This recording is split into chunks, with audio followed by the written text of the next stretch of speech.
We're on a mission from God. Wendy? So I got that going for me. Darling? Looks like I picked the wrong week to quit sniffing glue. Light of my life. We enjoy your films. I am a human being.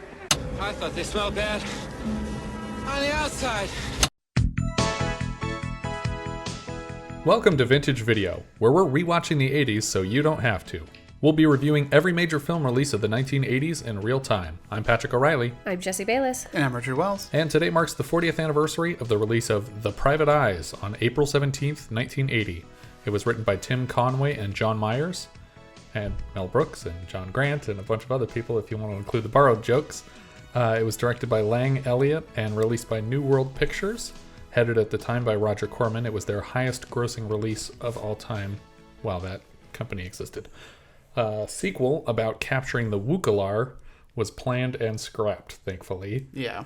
What? That's the monster from the end of the film. They keep referencing it throughout the movie. I apparently did not pay good enough attention. She's already to this wiped movie. that part. The Biltmore Estate in Asheville, North Carolina was built for George Washington Vanderbilt II from 1889 to 1895 and is the largest privately owned house in the United States. It is still owned by his descendants. It was also used in Forrest Gump, Richie Rich, Being There, Last of the Mohicans, Patch Adams, and Hannibal, among others. The house had to be insured for $400 million for the production. All the secret passages are authentic to the home. Which is super crazy. So cool. And that reminds me of when they did the Greystone stuff on MacGyver. Whenever they go into secret passages, those are all authentic to the home also. Right. So that's not just something that was made up for the movie? The only thing that was made for the movie was the rotating wall. Yeah. That when the chairs were being swapped. And the homeowner liked that set that they built so much that he left it in place in the house. It's kind of baffling to me that there were actually ever secret passages in houses. Like, I thought that was something that's always been just made up for the movies. No, like, it's a I real understand thing. that like older houses, would have like servant passageways. Right, that's what and they stuff like were. that. But these like were legit hidden doors in the wall. Yeah, that's just how they disguised it so that you didn't have to see how the staff got around the home. I'm So very sneaky. John Turturro's character. Oh, you kind of snuck up on me there. I am very, very sneaky, sir. I also like the concept that you just have these like hallways, like there's no restrictions on how to get in or out. You can't like ever secure a room. Yeah. Because there's always another way in. I also want to believe that there were actually paintings with the eyes cut out when they got there in the separate bedrooms. Tim Conway, intrigued by the home's library, asked to see a specific rare book, which they soon realized was missing from the library. Initially, he was accused of stealing the book himself, but further inspection revealed that a total of 60 rare books had been stolen by a security guard on the property. He worked at the home. It wasn't a part of the production. And he was charged and sentenced in 1981 for the crime of stealing from the library. So they wouldn't have caught it if Tim Conway hadn't been like, "Oh, I heard you have this book. Can I take a look at it?" And that's when they realized that some books were missing. This is the sixth and final team-up of Tim Conway and Don Knotts, not including a cameo in Cannonball Run 2 in 84. Mm-hmm. According to Knotts, the script was written over 2 days, which I believe. Yeah, that's not shocking at all. Yeah, and it was shot sequentially. Yeah. So I'm pretty sure they were writing as they were going. Yeah, I wouldn't be surprised.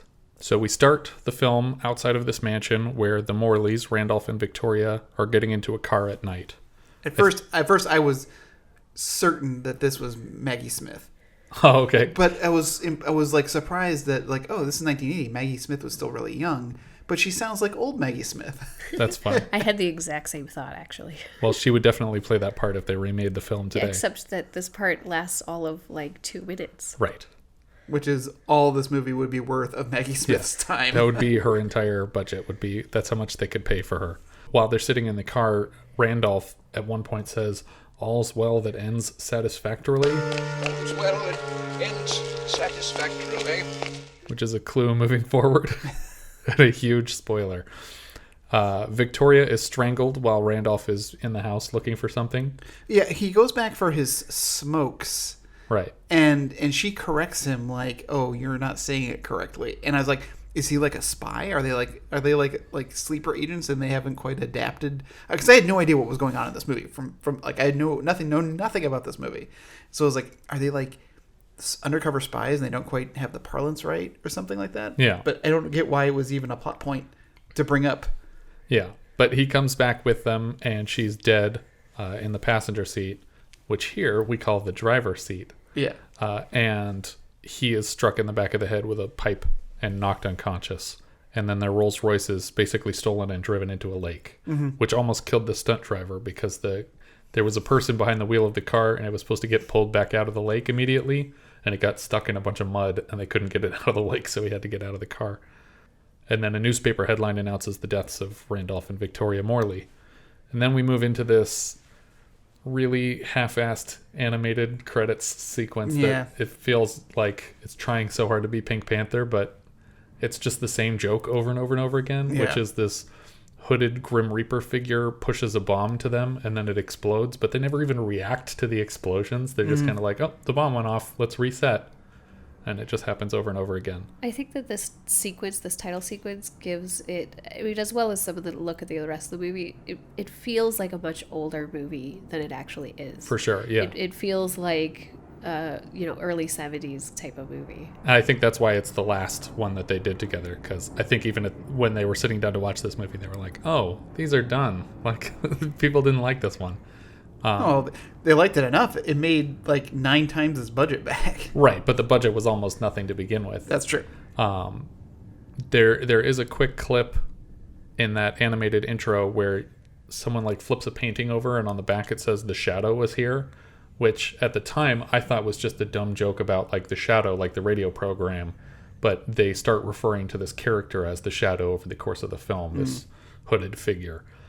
We come back to live action and we have the car with Inspector Winship and Dr. Tart, clearly playing a Sherlock Holmes and Watson parody, but they're Americans. They're detectives from America who are for some reason working with Scotland Yard. Yeah, they never really explain that. It doesn't make any sense to me. Well, they say at some point it's like it's because of your inventions that we can't go home. Yeah, we can't work in America, but for some reason Scotland puts up with us. Yeah. But Scotland. Okay, fine. England puts up with it. London, England. Scotland is England's yard, their backyard. Oh, kind of like how Canada's our hat. Yeah. Okay. They have a lot of pigeons in the back seat, which will be used for messaging moving forward. What year is this supposed to be taking place in? 1940, I think. I think it's 43 on the newspaper. Yeah. Okay.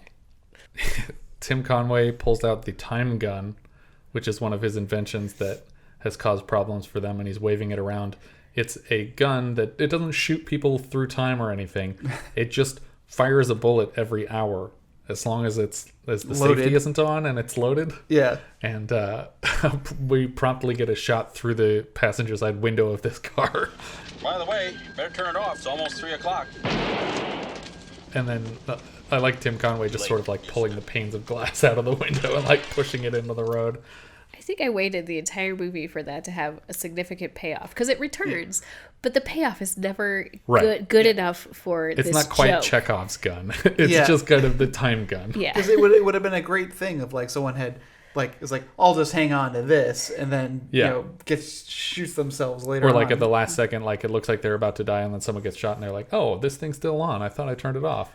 At exactly an hour past when it went off the first time. Or even a great joke like is that they know it's going to go off, but it's like that like he looks at his watch, it's like it doesn't go off. It's like, oh, your watch is like probably a little bit slow. Hang on. like, did you wind the watch on the gun? Oh, no, I didn't. Yeah, so many opportunities for a funny joke. Yeah. Never happens. No, they don't take advantage of those. And this is like his only crazy invention? The only one that we see, other than if the messenger pigeons are supposed to be an invention, but and Joker's gun from Batman 1989. Right, yeah. They pull up to a gas station where gas is 10 cents a gallon, and the station attendant recognizes them from the paper. And he gets very excited because they're the two dumb detectives. Yeah. Like there's some article about how famously dumb they are and how they bungled some huge case in America and got sent there. But this guy sounds extremely Australian. Right. Do you know who this guy is? Oh, I know who this guy I is. was I so don't. excited. I don't know who this guy is. Both of these guys, the two Who guys are at the they? gas station. You remember the guy that? Okay, so there's the gas station attendant, and there's Yes. maybe his father. Yes. Some old Yeah, man. an named older Roy. gentleman who like has like his bottom jaw sticks out, and he's got Yeah. a big white beard. That's Blue. That's my boy Blue You're my boy, Blue. from Old School. Oh, that guy. And I cannot believe he was still alive when Old School came out, considering how old he is Yeah. in this scene in Yeah. 1980. I pulled him up here. Hang on. His name is Patrick Cranshaw. I was looking at his different credits. This is great. He got his first credit as of old man in an episode of Green Acres in 1970. So that was the first time he was credited as an old man. Yeah, and he then died went like on- 2 years after Old School, which is what, like 2006 or Yeah. 7. But he also plays the hobo in Pee-wee's Big Adventure. Nice. He's an ancient sorter in the Hudsucker Proxy, Yeah. the guy on the assembly line. And he plays Norm's grandpa on the Norm series, the sitcom on Norm Macdonald. But the gas station attendant is Abe Lincoln from Bill and Ted's Excellent Adventure. Isn't that awesome? That's wonderful. I Yes. love these two people are my favorite people in the movie, and they don't show up past this scene, which is It's sad. like when you see Socrates in Scrooged. And Right. You're like, oh, so great. Are you him? Are you he? Of course, because they're idiots, they sign the autographs on the paper about how they're idiots, and then promptly blow up the gas station, spilling gas everywhere and knocking someone's cigar on the ground so that the whole thing goes up in flames. And while they're making a joke about how they're certain to leave a trail of their screw-ups. And then they pull up to the mansion. We get the Bond theme very briefly here. I heard that as well. Yeah, they worked it into like the beginning of the score to the film.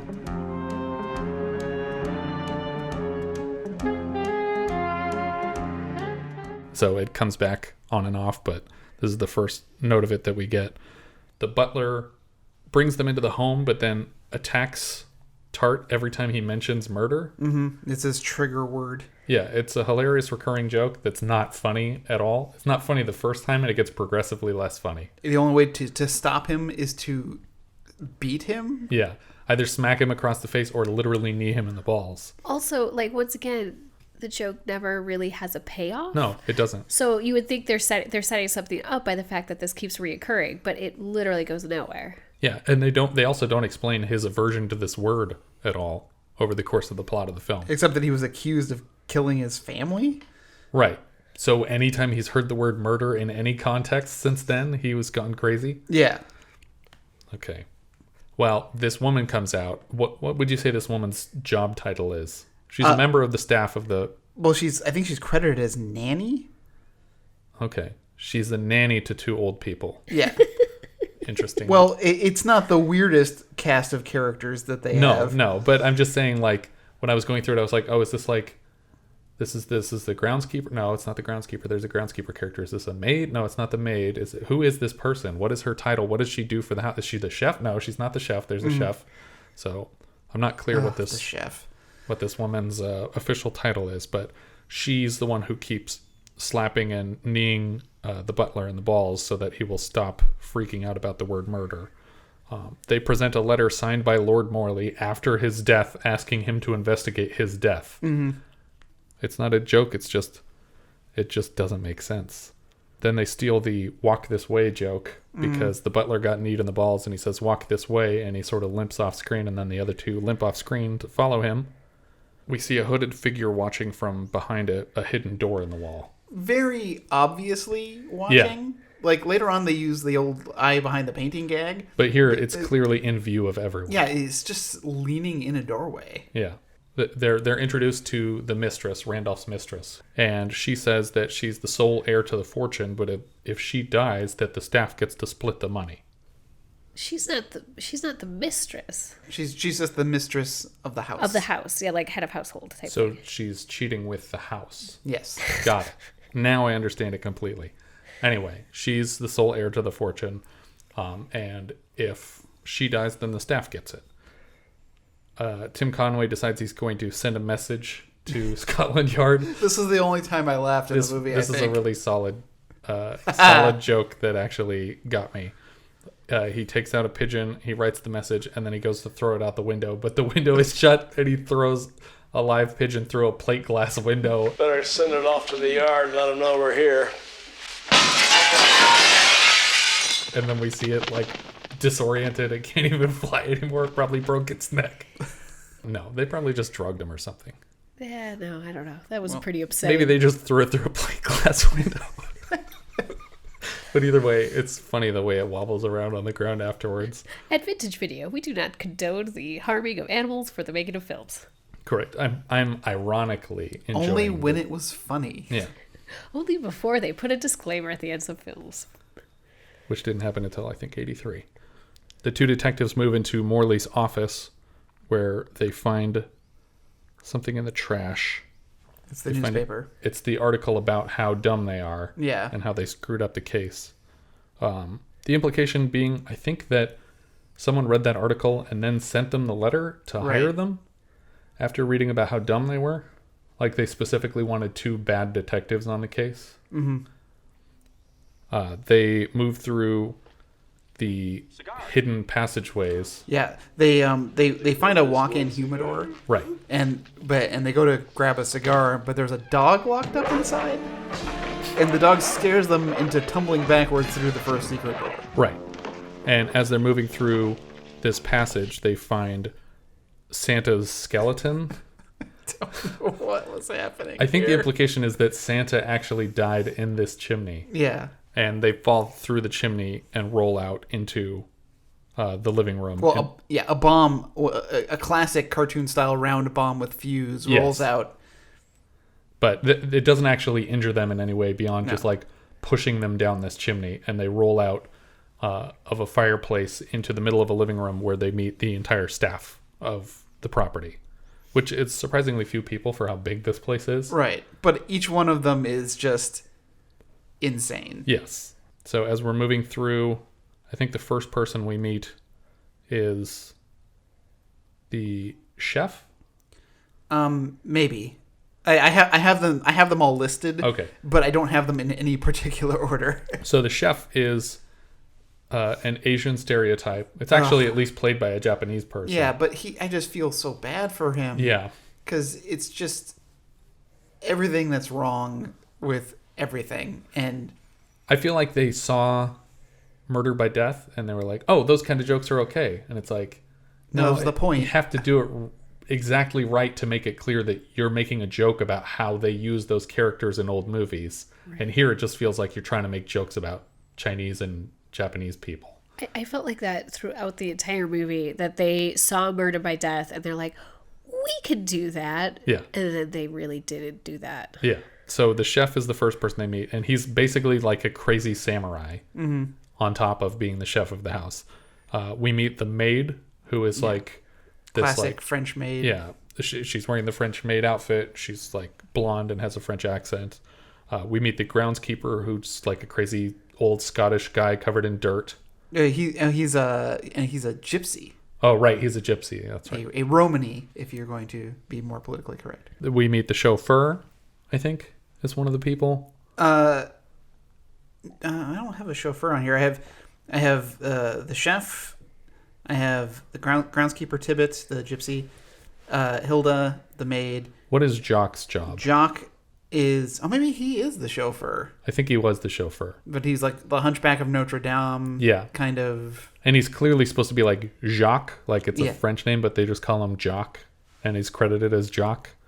And then we have the butler and the woman from the front door. And when I was reading up about the movie, like they credit the woman who speaks with a German accent as a Nazi. Oh, do they? Yeah. And I was like, well, yeah, this is like, if this was the 40s, I guess they would still be around. Yeah. But it would be active. Right. I mean, World War II is happening right now. But this woman was, for some reason, a Nazi and working as a maid in London. Yeah. Winship and Tart basically reenact what they think the crime was outside of the house. And by reenacting it, actually commit the crime. So one person is strangled in the passenger seat, not to death, but near to death. And then it's Don Knotts is getting choked out. And then Tim Conway starts the car and basically drives it off like he's going to drive it into the lake again. Yeah. Dr. Tart has to, like, in a Sherlock Holmesian style, recreate the crime scene mentally, but instead of doing it mentally, does it completely again. Yeah. But instead of crashing it into a lake this time, they just crash it into the building.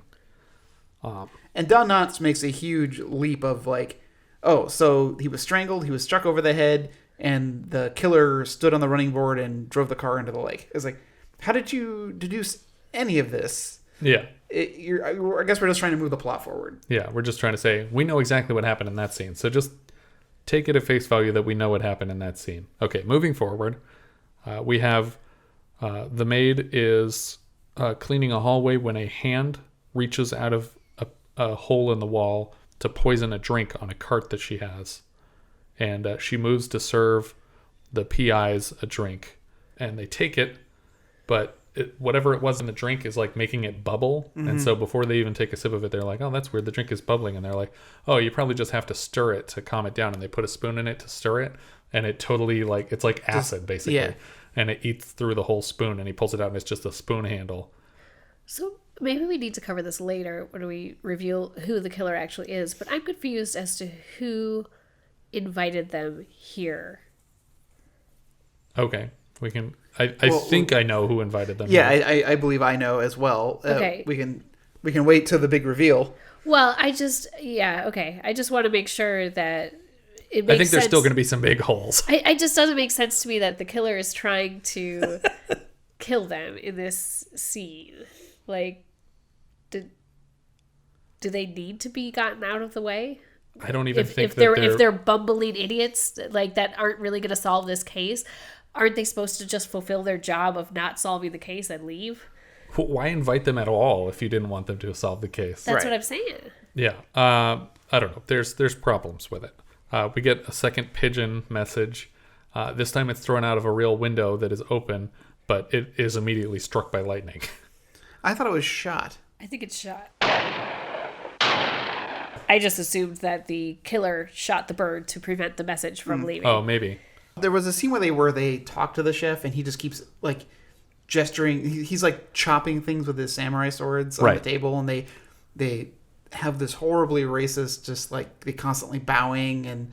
Oh right, they do that joke. So yeah, then the tea. Then they go to question him about the tea because they think because I think Nanny says that Uwatsum created this tea for you. Yeah, and they go to talk to him and they find him in the dumbwaiter. Killed. Yeah, he's like folded in half in the dumbwaiter with like a chicken in his lap. Yeah. And they're like, oh, well, this guy's dead. And then they get a clue on the chef. In this house, it's hard to survive. Some will be dead who are now alive. Mr. Uwatsum is gone because he knew too much. Bye for now, but rest assured we'll keep in constant contact with each other. That's how the message ends. So it's like there's a clear rhyme, but then the joke is that they don't rhyme. They divert from the rhyme. It's kind of funny here. It's mildly amusing the first time. Yes, but then when it keeps going, then you're just like, oh, they're just going to do this every time, and it stops being funny immediately with the second one because you see it coming every time. Third pigeon is released to send a message to Scotland Yard, but it lands next to the chicken in the chef's lap and cries because it was a distant relative. Yeah. The running gag here too with all the bodies that they're going to find is that they discover the body, but when they try to bring someone to show the body, it disappears. Yeah. So as they move out of the room, and then the dumbwaiter moves and basically swallows this body. It like folds in half as the dumbwaiter's going down, and then when they come back, it's just gone. They go to find the groundskeeper who is digging a grave, very blatantly digging a grave in the cemetery, and they're like, "What are you doing?" And he said, "I'm digging for worms." And he says. He lets them know that Morley's crypt was actually built to unlock from the inside because he was deathly afraid of being buried alive, which is similar to, I want to say, Thomas Jefferson or somebody was afraid of being buried alive and had one of those bells. That was common. That was common at the time, though, to put a bell with a string that went down to the coffin so that you could ring it if you woke up buried alive. Because doctors were notoriously shit back then. I just took a nap. Who's watching out for all the bells? That's what the person in the graveyard was supposed to do. Like their job was to listen for the bells. I would love to. That would be a cool scene in a movie like that takes place in the 17 or 1800s, where that guy's there in the middle of the night and suddenly all the bells start ringing at the same time. It's just like, oh shit. It's just a windy night. Terrible doctor. Oh yeah, it's just a breeze. That'd be great. They decide that they're going to try and find his crypt when they get that message. But when they come back to where Tibet was, he's been killed. Mm-hmm. And the gravestone, a fully made out gravestone, has another bad rhyme on it. To dig your own grave is quite a sight, but to bury yourself is not very bright. There are more to kill and the job will be done. Now there are 5, soon there'll be a lot less. You'd have to plan so far ahead to, like, carve that into a gravestone and get it there in time? Yeah. It's not clear how long this plan took to put together anyway. But they move into the house. Well, they immediately go back to find Jock. And he's dead. Yeah, he's been killed. They get another bad rhyme. If Jock could talk, he'd give you a clue. But now that he's dead, what can you do? He deserved what he got. I don't regret it a bit. By the way, you're standing in Bull Kaka. All of the bodies disappear. What? They are back in their room in the mansion, and Don Knotts says, oh, get my coat out of the closet. And he goes to get his coat out of the closet, and the closet's empty. He says, your coat's not there. He says, well, check again. I'm pretty sure it's in there. He's like, there's nothing in her. It's empty. And he said, open it again. And then he opens it again, and the coat's there. And there's a message with the coat. I don't remember what the message says. It doesn't matter. Did they even read it? I said when I died that I'd come back. If you believe in ghosts, you're on the right track. I'm out of the grave and roaming the moors. If you want to be safe, you better lock all the windows and screens. Yeah, they read all of them, and all the rhymes are stupid because they don't rhyme, except for one. There's only one that rhymes. Yeah, there's one that rhymes, and I was like, is that a clue that this is the person? But yeah, so they get a note here, but it's not like after a person died, so I don't understand. Well, because they go out... At this point, Tim Conway's convinced that Morley isn't dead. Right, so they want to go to the mausoleum. Yeah, so they go to the mausoleum and open up the crypt, and there's a freaking Halloween decoration pop up out of it. Yeah. I was like, it looks like Ralph in To All a Good Night when he sits up in the bushes. It just like pops up and scares them, and they run out. And that's where they find Hilda dead in the elevator. Right. And Hilda's note is the one that does rhyme for some reason. Hilda is dead, and here's something to note. You can't bury her at sea, because her bosoms will float. But then her body disappears.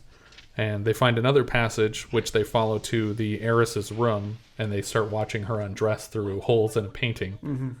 The butler dies. His note doesn't rhyme, so we're back to the notes not rhyming. Now there's one less that has to be fed, but Justin can't serve you, because he's dead. The guru was right. You can come back. When you said there was a ghost, you were on the right trail.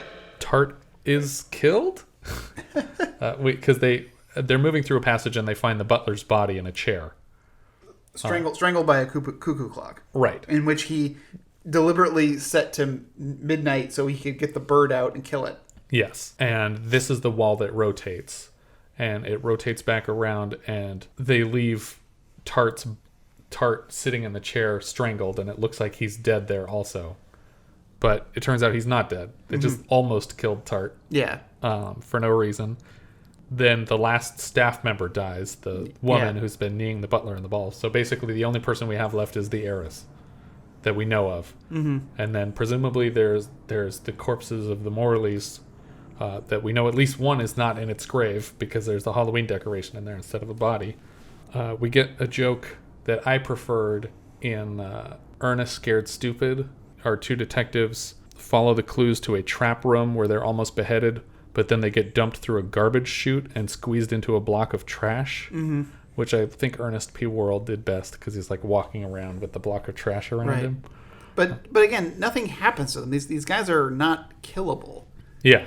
And so I don't know if they were ever in any real danger. I don't even know if anyone was trying to kill them. Right. Yeah. Well, we know that somebody was trying to kill them because somebody put poison in their drink at some point. But maybe that person knew that would never get to their mouths. Somehow. And they wanted them to know there was poison in it? Yes, because they wanted them to know that there was a murderer in the house. I'm just Plot guessing. makes no sense. Yeah. Yes. No, it doesn't make any sense. But they come out of the garbage chute, squeezed into a block of trash. They go to find the heiress, who's like packing up her stuff in this atrium area. And she basically confesses that she killed the Morleys. And as she's confessing that she killed the Morleys, the entire staff walks in. Because anytime you see a body disappear in one of these murder mystery movies, it means that person wasn't dead. Yeah. That you never go back and find that same corpse somewhere else and go, yep, still dead.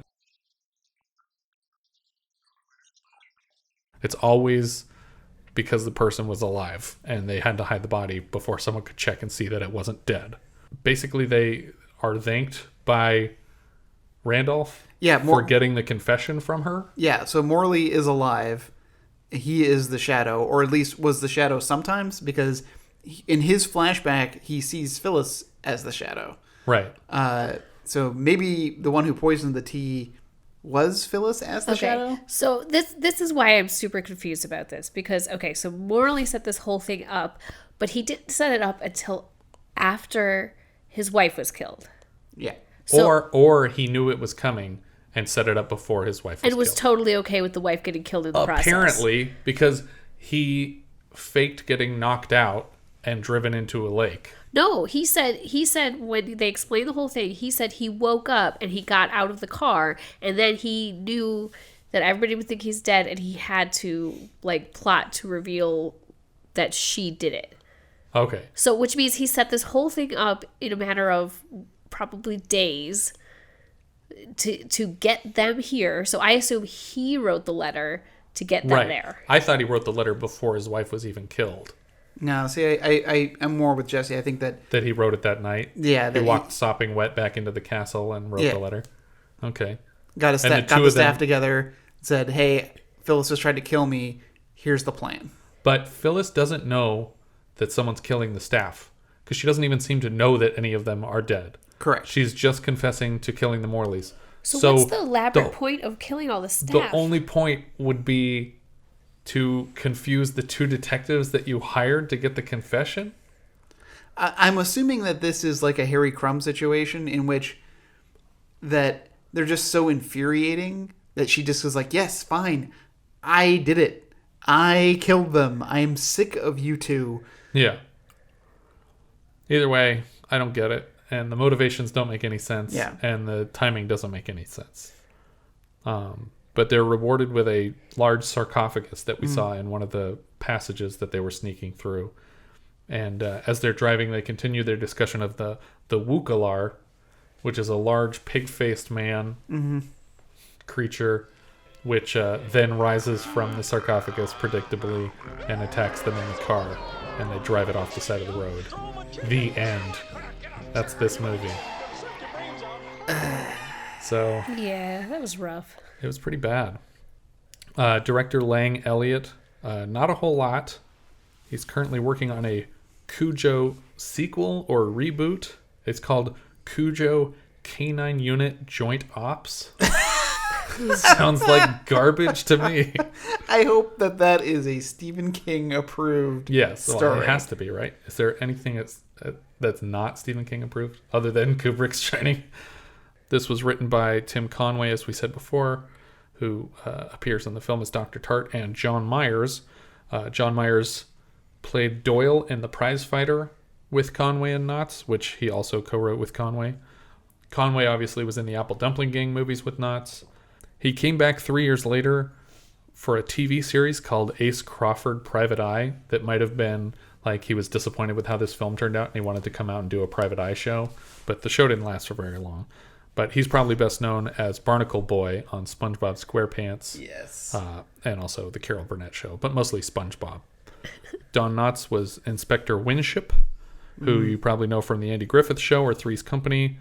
He also appears in Mad, Mad, Mad, Mad World and a bunch of other Disney live-action movies. Cartoons and all kinds of stuff. This is what's really upsetting. That I believe that Don Knotts and Tim Conway are better than this. And I believe that Don Knotts is better than this. Okay, fair enough. Because Don Knotts had a long career before and had a long career after this movie. Both just his voice and just his, Mr. Furley is a classic TV character. Yeah. But this just seemed like a cash grab or what? I don't know what it Yeah, was. there was really not much thought put into it. And I watched the Apple Dumpling Gang to prepare for this, and they're essentially playing the same exact characters, which are goofy and not funny, and I can't believe that movie got a sequel either. Trisha Noble was Mistress Phyllis Morley. That's the suspected Maggie Smith. She plays Jobel Naberi in Revenge of the Sith. I don't know who that is. I thought you might. I think that you're thinking of I think you have the wrong Morley. Trisha Noble plays the that's young Mistress. Morley. Mistress Morley. Yeah. But yeah, she plays Padme's mother in episodes 2 and 3, whose scenes were deleted. Oh, really? So she's in them, but she's not in them. Okay, so that was the Mistress, not the Maggie Smith character. Yeah. Bernard Fox was the butler, Justin, who keeps getting kneed in the balls. He's the voice of the chairman in the Rescuers movies, Rescuers and Rescuers Down Under. He plays Colonel Gracie in Titanic, and he's Captain Havelock in The Mummy. Yeah, it was such a great part that doesn't get explored very much. Yeah. But I know him best as Dr. Bombay from Bewitched. Oh, okay. Because he was the warlock doctor whenever there was like a medical witch problem. And got paging Dr. Bombay, emergency, and he would show come up right away. And he would always show up in some kind of crazy garb because he was immediately called from whatever he was doing and had to appear. So one time he's like a matador, or he's like in a big fur coat, because he was in the North Pole. Yeah. And so it's just like it's always an inconvenience that he gets summoned. That's funny. We also have Grace Zabriskie playing the nanny character, whatever that means. She was Sarah Palmer on Twin Peaks, the mother of the disappeared girl. She plays Dottie in Armageddon. Yes. Dottie in Armageddon, if you haven't seen the film recently, is the wife of the guy who discovers the meteor, and he names it after her because he hates her so much. Yeah. I want to name her Dottie after my wife. She's a vicious, life-sucking bitch from which there is no escape. So that's the woman that's playing the nanny. She also plays Grace Poole in Child's Play 2, which is the social worker that Andy gets sent to after the first film. And she was Lois Henriksen on 53 episodes of Big Love, which I didn't watch any of that show, but I've heard good things. John Fujioka was Mr. Uwatsum. The only other credit I thought was worth mentioning was that he was the chief priest in Mortal Kombat. Well, I have another credit. Oh, okay. That's going to be interesting because of some connections in this movie. But he played Emperor Hirohito in MacArthur. Oh, okay. In the Gregory Peck MacArthur. And that's why I'm thinking, like, he played the Emperor of Japan against Gregory Peck as MacArthur. And then he played this character. And then he played this character. Yeah, that's sad. Yeah. I was hoping you were going to be like, you missed Bob Genghis Khan on his list. It's like, oh, it's not. No. But there are two other MacArthur from characters. the same version of MacArthur? Yeah, in this movie. Oh, interesting. So we'll get to those in a second. Yeah, as we go. Irwin Keyes was Jock. Is he in there? No. I didn't think so. But here's the thing about Irwin Keyes, because I did recognize one of his other credits, the credit of Wheezy Joe from Intolerable Cruelty. Okay. But his photograph on IMDb, I recognize him from that, but I don't know what it's from. When I saw the picture of Bernard Fox, I was like, this guy looks so familiar to me, but none of his credits were what I was thinking of, whatever it was. So I don't know if I'm just confused.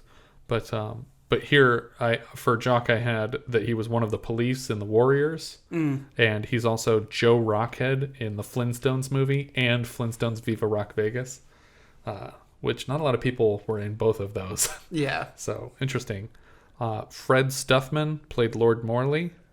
He was Johnson in Escape from Alcatraz. He was a mosaic figure in Network, and this credit jumped out at me. He plays a jewelry salesman in Marathon Man.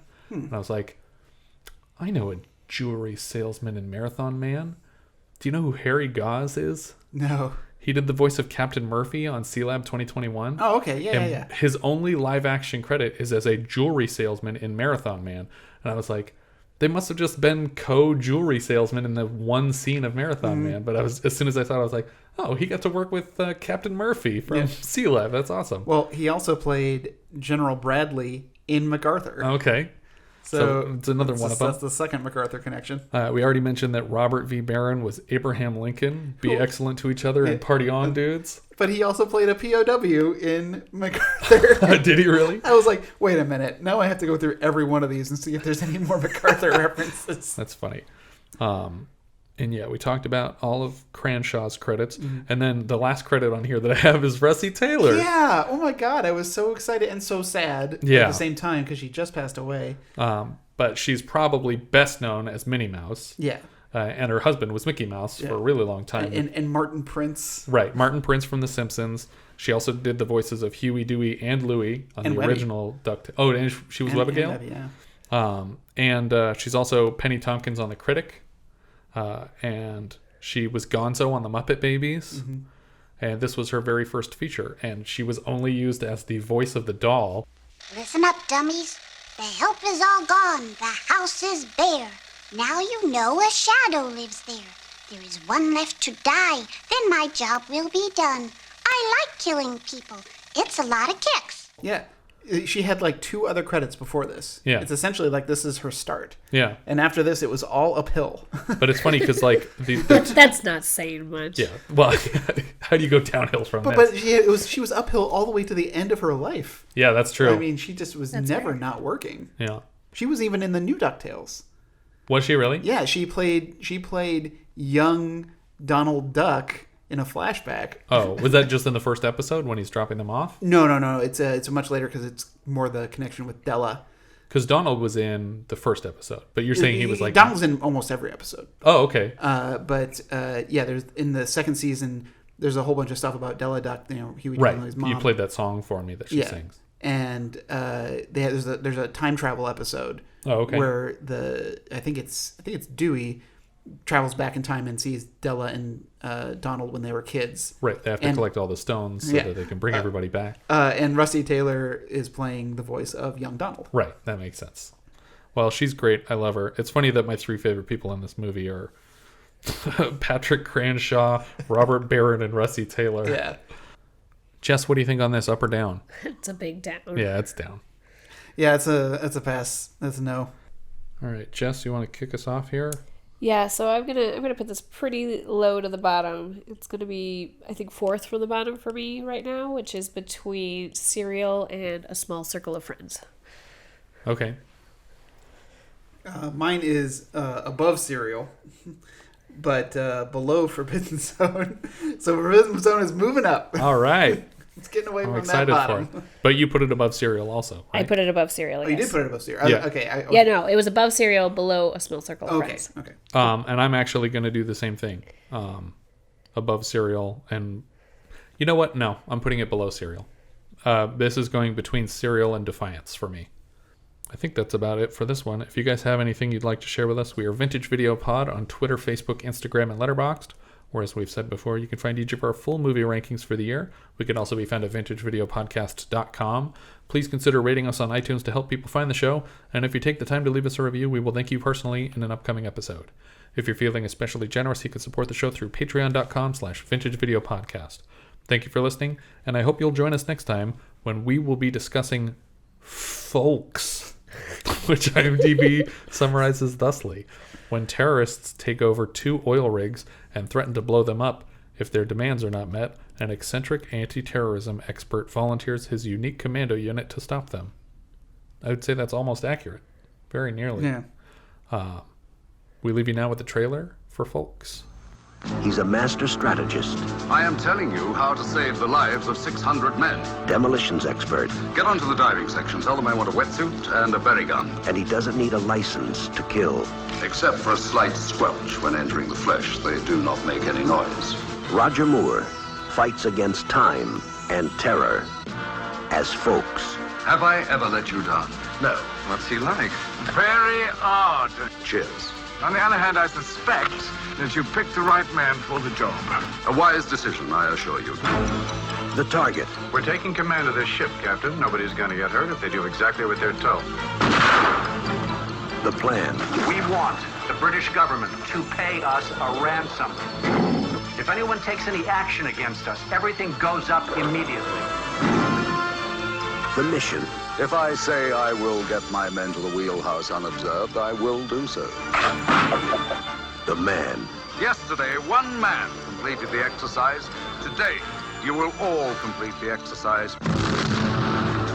Folks is fearless. There are over 600 people relying on us to save their lives. Folks is fatal. Kramer and his odious colleagues will be dead. Folks is fantastic. 3, 2, 1, go! If you want action, nothing will go wrong. If you want danger, Now have the money here on time or the whole North Sea will be on fire. if you want adventure, Everything is to go as planned. if you want excitement,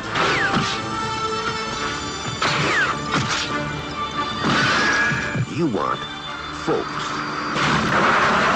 Oh my God! Roger Moore, James Mason, Anthony Perkins, Michael Parks. Folks, he doesn't need a license to kill.